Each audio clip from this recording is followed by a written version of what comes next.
नमः गुरुब्रह्मा गुरुविष्णु गुरुर्देवो महेश्वरा गुरु साक्षात् परब्रह्म तस्मै श्री गुरुवे नमः।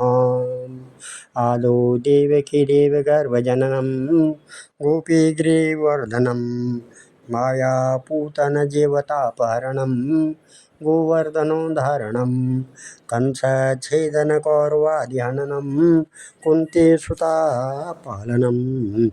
एतत् श्रीमद्भागवतं पुराणकथितं श्रीकृष्णलीलामृतं निगमकल्पतरोर्गलितं फलं शुकमुखाद्रव अमृतसंयुतं पिबत भागवतं रसमालया मुहुरहो रसिका भुवि भावका।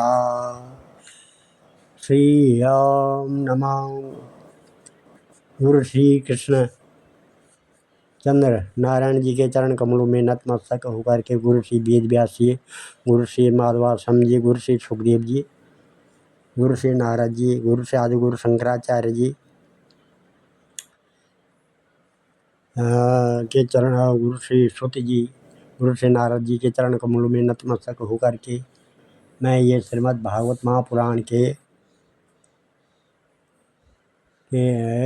दसम स्कंद का उत्तरार्ध भाग 71वां अध्याय शुरू करने जा रहा हूँ, जिसमें आज का प्रसंग है श्री कृष्ण का इंद्रप्रस्थ पधारना।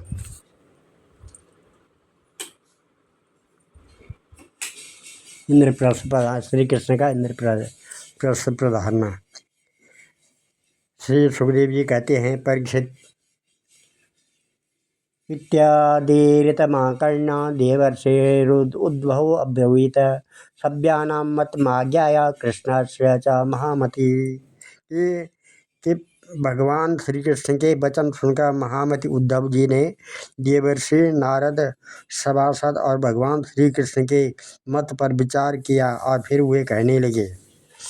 उद्धव वाचा यदुक्तं ऋषणां देवा साचिव्यं यक्षतस्त्वया कार्यं पैतृश्वसेयस्य रक्षा च शरणेषणाम् यष्टव्यं राजसूयेन दिक्चक्रजयेन विभो अतो जरासुतजय्या वयार्थो मतो मम अस्माकं च महानर्थो हेतेनैव भविष्यति यशश्च तव गोविन्द राज्ञो बद्ध्वान् विमुञ्चतः सवे दुर्विशो राजा नागायुतसमो बलिनाम् अपि चानेषां भीमं समबलं विना द्वैरथे शतो जयतव्यो मा शताक्षोहिणीता ब्रह्मण्यो अभ्यर्थितो विप्रेर्न प्रत्याख्याति चित ब्रह्मवेशधरो गत्वा तं वीक्षेत वृकोदरा हनिष्यति न संदेहो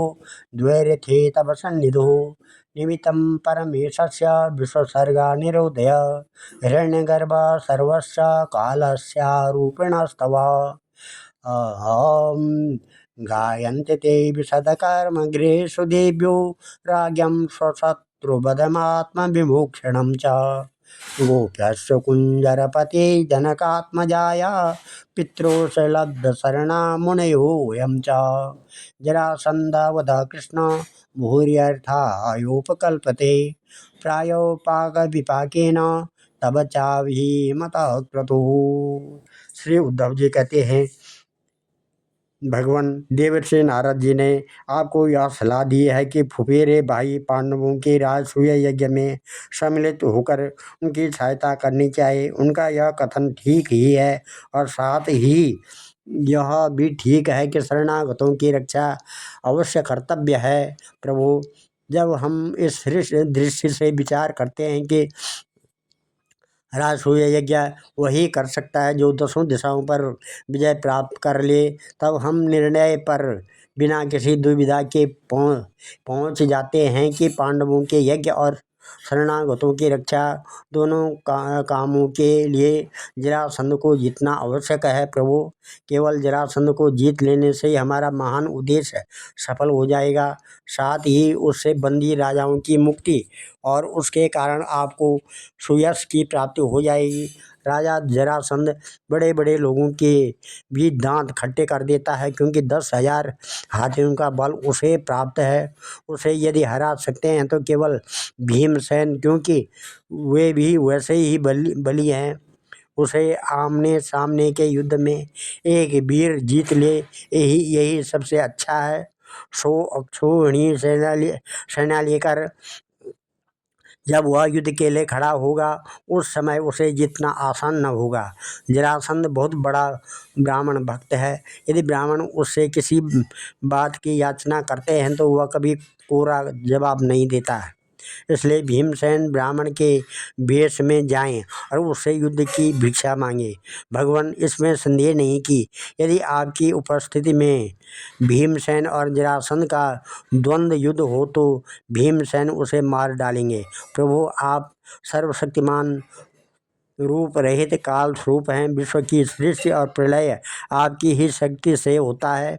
ब्रह्मा और शंकर तो उनमें निमित्त मात्र हैं। इसी प्रकार जरासंध का वध तो होगा आपकी शक्ति से। भीमसेन केवल उसमें निमित्त मात्र बनेंगे।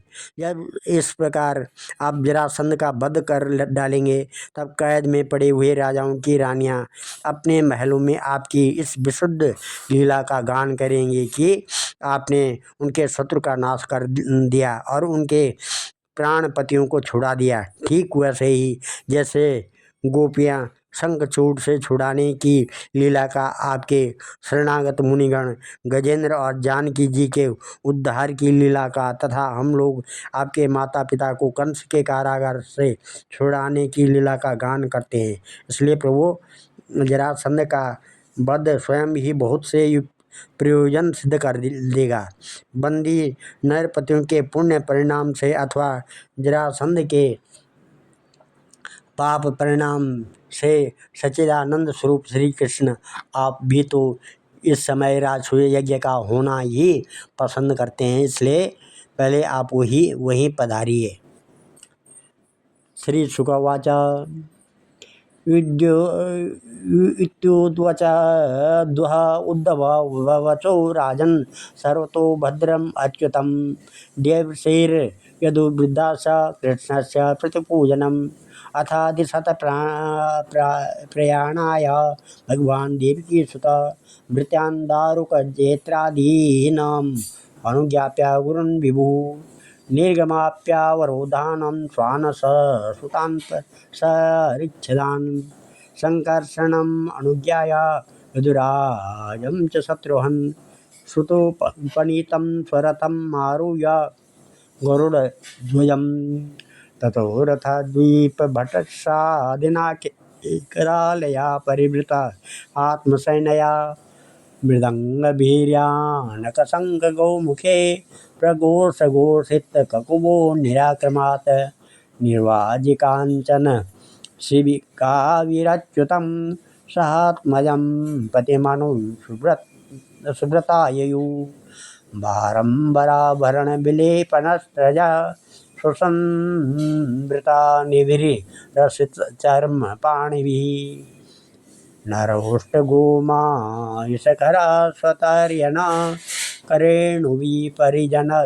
परिजनवारियोषिता स्वलङ्कृता कटकुट्टिकबलाम्बरा द्युपस्करायुरधियुज सर्वता बलं मृदध्वजपट्टछत्रचामरे वरायुधाभरणकिरीटवर्मभिः दिवांशुभिस्तु मूलरवं बभूर रवेर्यथार्णवा क्षुभिततिमिलोङ्गभिः अतो मुनिर्यदुपतिना सभाजिता प्रणम्य तं हृदि विदधति विहायसा निशम्य तद्व्यवसितमाहृतर्णवो मुकुन्दसन्दर्शननिवृतेन्द्रिय राजदूतमुवाचेदं भगवान् प्रीणयन् गिरा महावर्षं दूतभद्रं वो घातयिष्यामि मागधम् इत्युक्तं प्रथितो दूतो यथा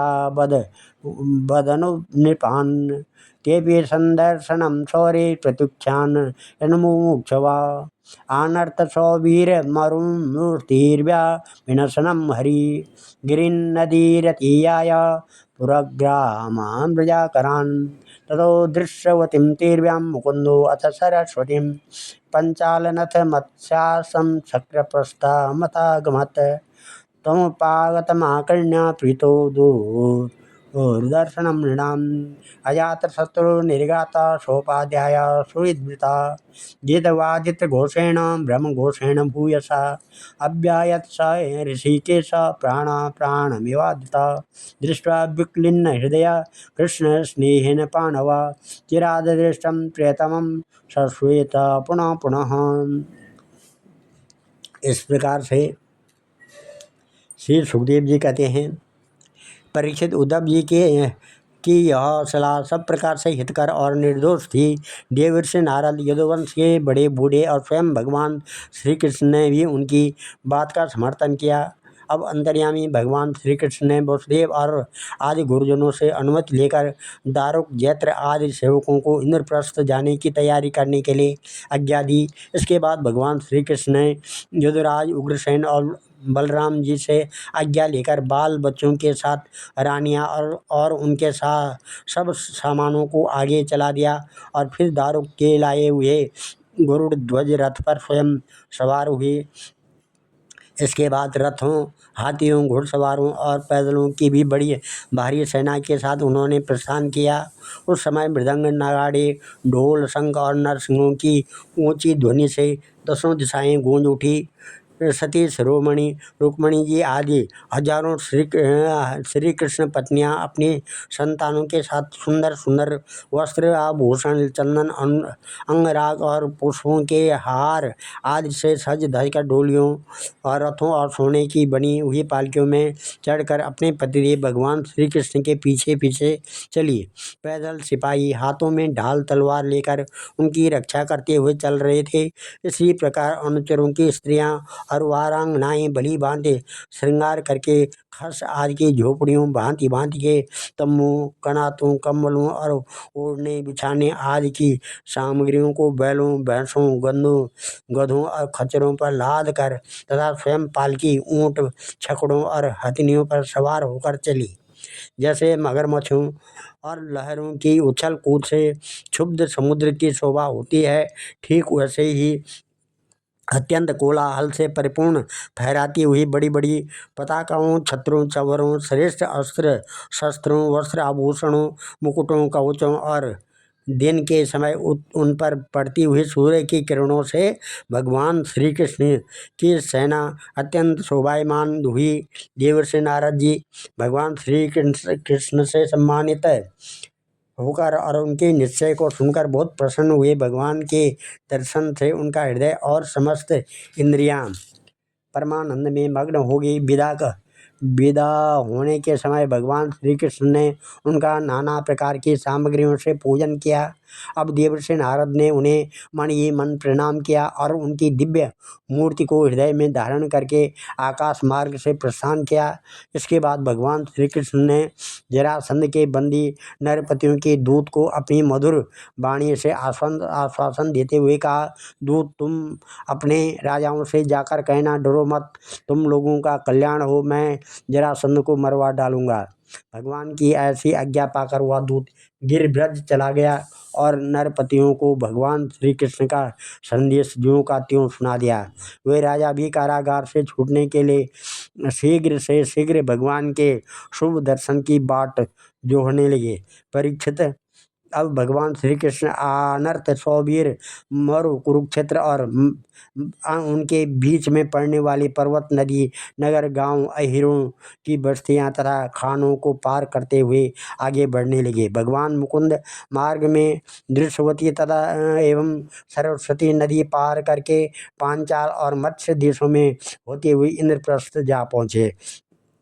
परीक्षित, भगवान श्री कृष्ण का दर्शन अत्यंत दुर्लभ है। जब अजात शत्रु महाराज युधिष्ठिर को यह समाचार मिला कि भगवान श्री कृष्ण पधार गए हैं, तब उनका रोम रोम आनंद से खिल उठा। वे अपने आचार्यों और स्वजन संबंधियों के साथ भगवान की अगवानी करने के लिए नगर से बाहर आए। मंगल गीत गाए जाने लगे, बाजे बजने लगे। बहुत से ब्राह्मण मिलकर ऊंचे स्वर से वेद मंत्रों का उच्चारण करने लगे। इस प्रकार वे बड़े आदर से ऋषिकेश भगवान का स्वागत करने के लिए चले, जैसे इंद्रियां मुख्य प्राण से मिलने जा रही हों। भगवान श्री कृष्ण को देखकर राजा युधिष्ठिर का हृदय स्नेहातिरेक से गदगद हो गया। उन्हें बहुत दिनों पर अपने प्रियतम भगवान श्री कृष्ण को देखने का सौभाग्य प्राप्त हुआ था, अतः वे उन्हें बार बार अपने हृदय से लगाने लगे।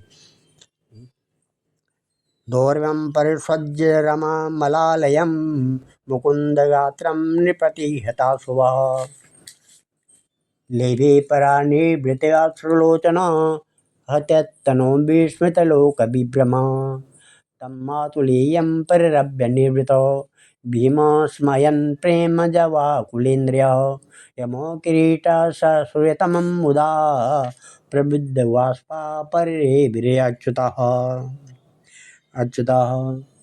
अर्जुना परिष्वक्तो यामाभ्यां विवादिता ब्राह्मणेभ्यो नमस्कृत्य वृद्धेभ्यश्च यथारथः मानितो मानयामास कुरु सृञ्जन कैकयन् श्रुतमागध गन्धर्वा वन्दनाश्चोपमन्त्रिणा मृदङ्ग शङ्खपट्ट हवीणा पणङ् गोमुखे ब्राह्मणाचार बिन्दाक्षा तुष्ट ऊर्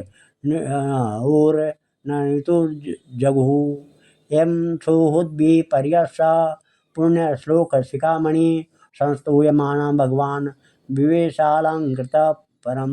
इस प्रकार से भगवान श्री कृष्ण श्री विग्रह भगवती लक्ष्मी जी का पवित्र और एकमात्र निवास स्थान है। राजा युधिष्ठिर अपनी दोनों भुजाओं से उनका आलिंगन करके समस्त पाप तापों से छुटकारा पा गए। वे सर्वतो भावेन परमानंद के समुद्र में मग्न हो गए। नेत्रों में आंसू छलक आए, अंग अंग पुलकित हो गया। उन्हें इस विश्व प्रपंच के ब्रह्म का तनिक भी स्मरण न रहा। तदंतर भीमसेन ने मुस्कुराकर अपने ममेरे भाई श्री कृष्ण का आलिंगन किया। इससे उन्हें बड़ा आनंद मिला। उस समय उनके हृदय में इतना प्रेम उमड़ा कि उन्हें बाह्य विस्मृति सी हो गई। नकुल, सहदेव और अर्जुन ने भी अपने परम प्रियतम और हितैषी भगवान श्री कृष्ण का परम आनंद से आलिंगन प्राप्त किया। उस समय उनके नेत्रों में आंसू की बाढ़ सी आ गई थी। अर्जुन ने पुनः भगवान श्री कृष्ण का आलिंगन किया। नकुल और सहदेव ने अभिवादन किया और स्वयं भगवान श्री कृष्ण ने ब्राह्मणों और कुरुवंशी वृद्धों को यथा योग्य नमस्कार किया। कुरु, संजय और केकय देश के नरपतियों ने भगवान श्री कृष्ण का सम्मान किया और भगवान श्री कृष्ण ने भी उनका यथोचित सत्कार किया।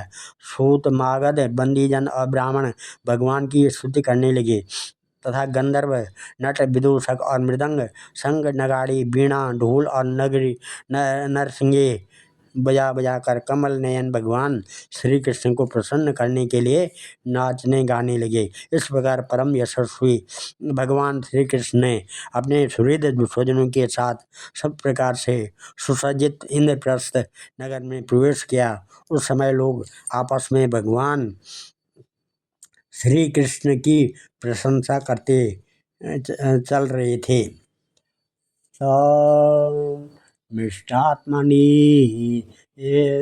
भीर्नवदुकूल विभूषणस्त्र गंधे निभिर्युवती विष विराजमानम् उद्दीप्त दीप बलेभिः प्रतिसद्य जाला निर्यात धूप रुचिरं विलसत्पताकम् मूर्धन्य हेम कलशो रजतोरुशृंगेर्जुष्टं ददर्श भवने कुर्राजधामं प्राप्तं निशम्य नरलोचनपानपात्रं मौत्सुक्य विलथितकेशदुकूलबन्धा सद्यो विसृज्य गृहकर्म पतिष्यतल्पे द्रष्टुं ययुर्युवतया स्म नरेन्द्रमार्गे तस्मिन् सशृङ्ग कुलैर्विवा स्वरथा द्विपद्भिः कृष्णं सभार्यमुपलभ्य गृहादिरूढा नार्यो विकीर्य कुसुमेर्मनसोपगुह्य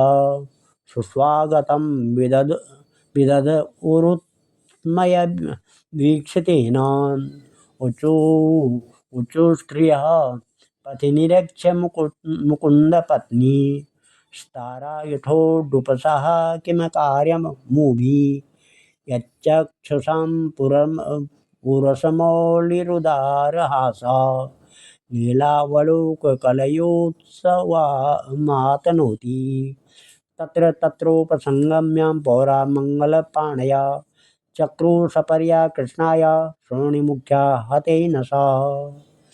इस प्रकार से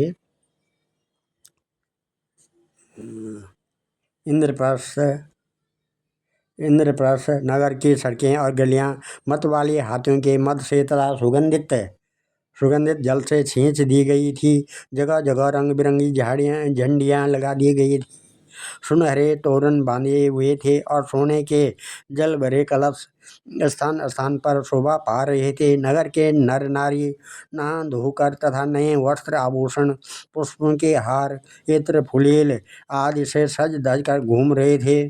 घर घर में ठौर ठौर पर दीपक जलाए गए थे जिनसे दीपावली की सी छटा हो रही थी। प्रत्येक घर के झरोकों से धूप का धुआं निकलता हुआ बहुत ही भला अच्छा मालूम होता था। सभी घरों के ऊपर पताकाएं फहरा रही थी तथा सोने के कलश और चांदी के शिखर जगमगा रहे थे। भगवान श्री कृष्ण इस प्रकार के महलों से परिपूर्ण पांडवों की राजधानी इंद्रप्रस्थ नगर को देखते हुए आगे बढ़ रहे थे। जब युवतियों ने सुना कि मानव नेत्रों के पान पात्र अर्थात अत्यंत दर्शनीय भगवान श्री कृष्ण राजपथ पर आ रहे हैं, तब उनके दर्शन की उत्सुकता के आवेग से उनकी चोटियाँ और साड़ियों की गांठें ढीली पड़ गई। उन्होंने घर का कामकाज तो छोड़ ही दिया, सेज पर सोए हुए अपने पतियों को भी छोड़ दिया और भगवान श्री कृष्ण का दर्शन करने के लिए राजपथ पर दौड़ आई। सड़क पर हाथी घोड़े रथ और पैदल सेना की भीड़ लग रही थी। उन स्त्रियों ने अटारियों पर चढ़कर रानियों के सहित भगवान श्री कृष्ण का दर्शन किया, उनके ऊपर पुष्पों की वर्षा की और मन ही मन आलिंगन किया तथा प्रेम भरी मुस्कान एवं चितवन से उनका सुस्वागत किया। नगर के स्त्रियां राजपथ पर चंद्रमा के साथ विराजमान ताराओं के समान श्री कृष्ण की पत्नियों को देखकर आपस में कहने लगी, सखी, इन बड़भागिनी रानियों ने न जाने ऐसा कौन सा पुण्य किया है जिसके कारण पुरुष शिरोमणि भगवान श्री कृष्ण अपने उन्मत्त हास्य और विलासपूर्ण कटाक्ष से उनकी ओर देखकर उनके नेत्रों को परम आनंद प्रदान करते हैं। इसी प्रकार भगवान श्री कृष्ण राजपथ से चल रहे थे। उस स्थान पर बहुत से निष्पाप धनी मानी और शिल्पजीवी नगर नागरिकों ने अनेकों मांगलिक वस्तुएं ला लाकर उनकी पूजा अर्चना और स्वागत सत्कार किया है।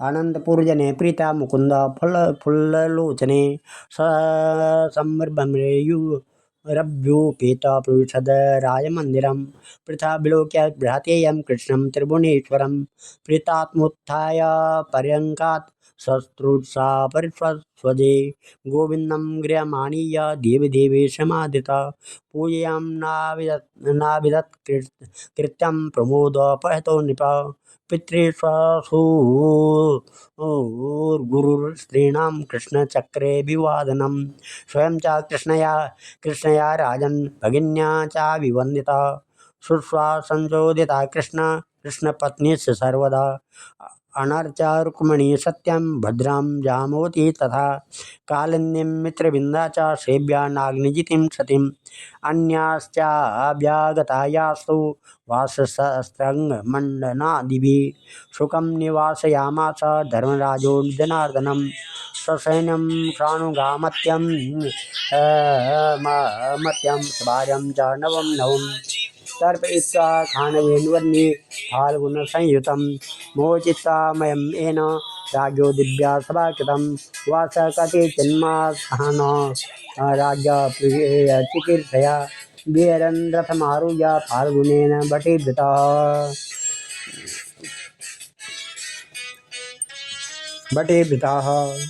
इस प्रकार से अनंतपुर की स्त्रियां भगवान श्री कृष्ण को देखकर प्रेम और आनंद से भर गई। उन्होंने अपने प्रेम विवल और आनंद से खिले नेत्रों द्वारा भगवान का स्वागत आदि किया।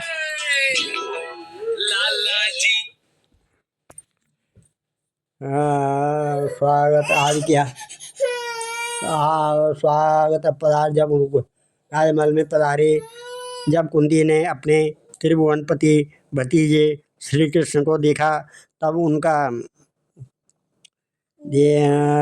उनका प्रेम से भर आया।